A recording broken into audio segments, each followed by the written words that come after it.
Salut, c'est Zoé Lemonnier. Et Aurélien Charles. Nous sommes comédiens et nous allons interpréter les histoires d'Alicia.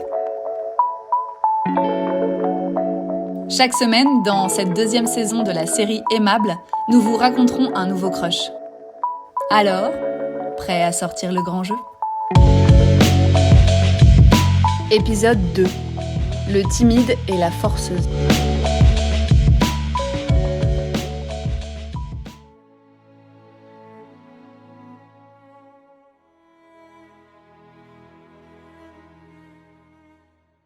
Le souffle court, les yeux exorbités, les mains moites. Le premier rang de l'amphi se consume pour les chevilles,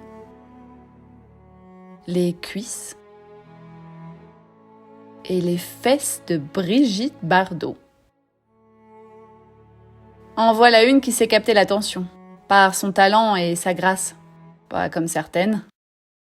Quand les lumières se rallument, les mauvais élèves planquent les shots de vodka, tandis que les futurs oscarisés relisent leurs notes. Ces fervents admirateurs de la nouvelle vague, et surtout des plans très, très rapprochés. Enfin, chacun son truc. Perso, quand je regarde un film, c'est pour être envahi d'un million d'émotions, au point de ne plus savoir où je suis. Dans la fiction ou la réalité ? Parce que j'ai besoin du cinéma autant que d'air et d'adrénaline. Et s'il y a un beau gosse à l'affiche, je dis pas non. Ce n'est pas pour disserter sur 100 pages ni bouffer mon stylo en cherchant un sens à la moindre image. Le prof attend nos réactions. Alicia ? J'ai trouvé certaines scènes excessivement longues. Silence de mort, je suis rouge de honte. Mais c'était peut-être une façon de mettre en relief la beauté de la vie. Quoi j'ai rien trouvé de plus intéressant à dire. Et alors ? Un film, c'est fait pour être ressenti. Et moi, je ressens avec mon cœur, pas avec ma cellule grise.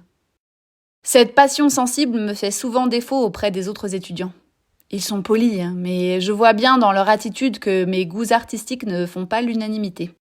Personne n'a l'air de vouloir de l'imposteur, l'étudiante en carton, la groupie de seconde zone dans son groupe de travaux dirigés. Surtout que tout le monde est déjà certain de réaliser le court-métrage du siècle. Mon Dieu, mais que feraient-ils de moi s'ils apprenaient que j'ai séché les cours pour aller à l'avant-première de Twilight 5 ?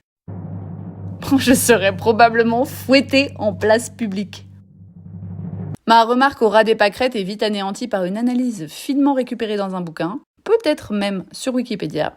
Et comme je n'entends pas un mot de ce qui se dit à l'autre bout des gradins, j'en profite pour rêver à mon film à moi. Le secret, le futur, celui qui sommeille depuis des mois sur mon bureau. Celui qui pourrait bien traduire mon envie d'amour et de normalité. Et pourquoi pas changer ma vie ? Mais on dirait que je manque encore de recul et d'expérience. Pour l'instant, les retours que j'ai sont de l'ordre de... Une idée intéressante, mais qui reste à creuser. Trop long, mal ficelé, je n'ai pas tout compris. Ou encore... Le thème du handicap est original, mais le public est-il vraiment prêt ? Les étudiants quittent la salle en se lançant des vannes. Je ne me suis pas encore retournée qu'ils sont déjà dehors. Loin, très loin. Sûrement dans la 4e dimension, réunis par groupe de 10, clamant des citations philosophiques dans des vapeurs de bière tiède. Ma priorité en arrivant à la fac, en plus de réaliser le prochain film de Robert Pattinson et de fumer un joint, c'était de me faire des potes. Des vrais potes. Avec lesquels organiser des beuveries et des courses de caddie dans les supermarchés.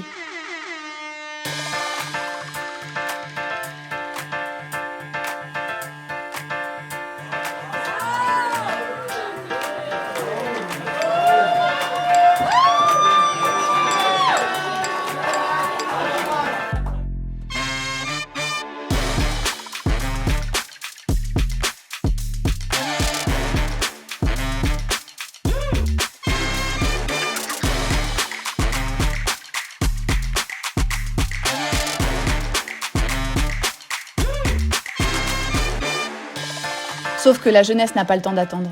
Le temps que j'arrive à faire fonctionner l'ascenseur capricieux, chaque étudiant avait déjà trouvé sa bande. Très vite, j'ai compris qu'il y avait 2 catégories. Les étudiants qui sont là par hasard, reconnaissables à leur absentéisme maladif, et les adeptes de la masturbation intellectuelle qui en savent plus que tout le monde.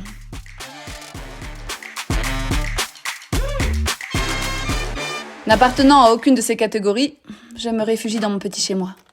Un studio de la taille d'une cage à poules. Une petite porte sur la liberté que j'ai ouverte sans vraiment savoir ce que je faisais.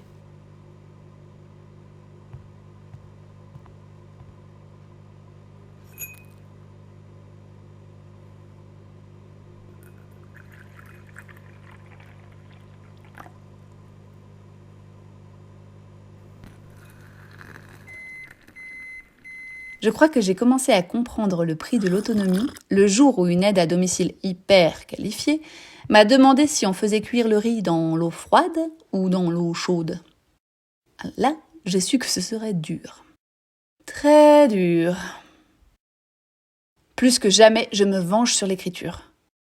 Dans mon scénario, je mets des rebondissements, des scènes de sexe, des courses-poursuites, des sauvetages in extremis et des émotions dégoulinantes. Tout ce que les étudiants ni les profs ne sauront jamais de mon talent. Merde alors! Le personnage principal est un jeune homme sympathique et charmant. Plutôt souriant et bon délire. Il me fait penser à Antoine. Antoine est ce que je pourrais appeler un camarade de classe. J'ai eu l'occasion de passer quelques moments avec lui par l'intermédiaire de sa petite amie, une certaine Camille, qui fut la première à me dire bonjour au début de l'année. Isn't it ironic, don't you think? Il me fait la bise, n'a pas peur de me vanner et dégage une douceur qui me fait craquer. Aïe aïe aïe, me voilà dans de beaux draps. Je ne suis donc pas capable d'avoir une relation simple et limpide avec un gars qui ne serait ni en couple, ni trouillard, ni toxique, ni superficiel, ni drogué, ni fictif. Toute romantique qui se respecte a besoin d'aller au bout des choses, de se dévoiler, d'en faire des caisses. À la manière d'une Vivienne Leigh, alias Scarlett O'Hara, sous une spotlight. War, war, war. This war talk's spoiling all the fun at every party this spring. 10 jours plus tard, je suis sur le pied de guerre. Livraison de sushis dans 24 minutes. Bougie chauffe-plat en position. Musique suggestive, mais pas trop. Si Avril Lavigne n'est pas assez explicite, je passe au plan Taylor Swift. Et si vraiment ça tourne au vinaigre, il y aura toujours Céline Dion pour m'aimer encore. S'il hésite un peu trop, j'aurai qu'à le coincer entre le lit et le meuble télé. Il finira bien par piger. L'avantage d'un logement étudiant, c'est que ça favorise les rapprochements. À moins d'un incendie ou d'un courant d'air, Antoine n'aura aucune occasion de m'échapper.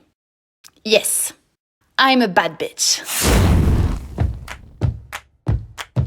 En guise d'apéritif, du soda et des sujets courants comme la fac. Les horaires? Ah, les snacks? Ouais, bof. Les films? Yes.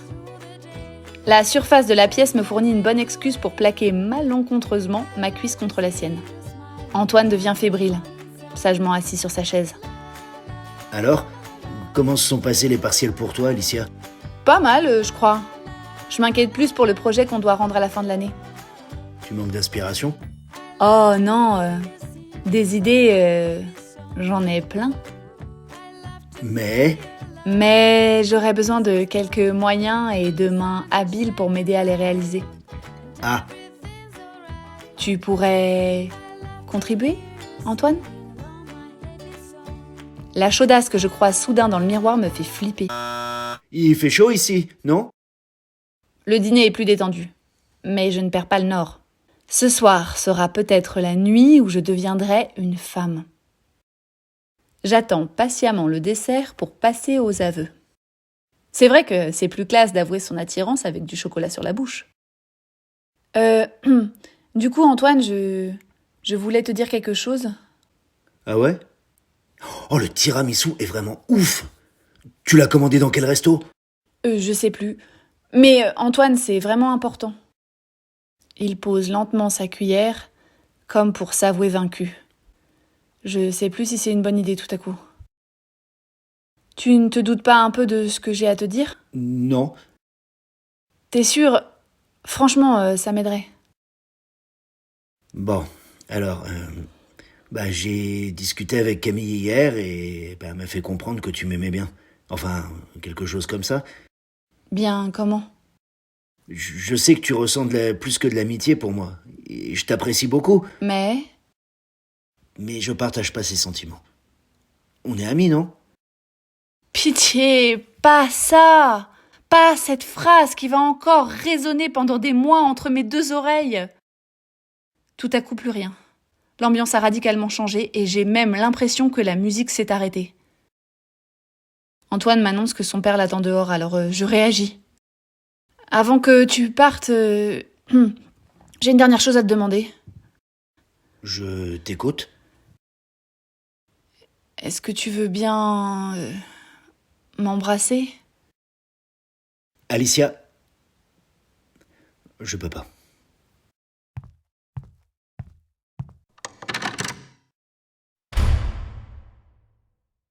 Antoine claque la porte et comme par hasard, Birdie prend le relais avec Skinny Love.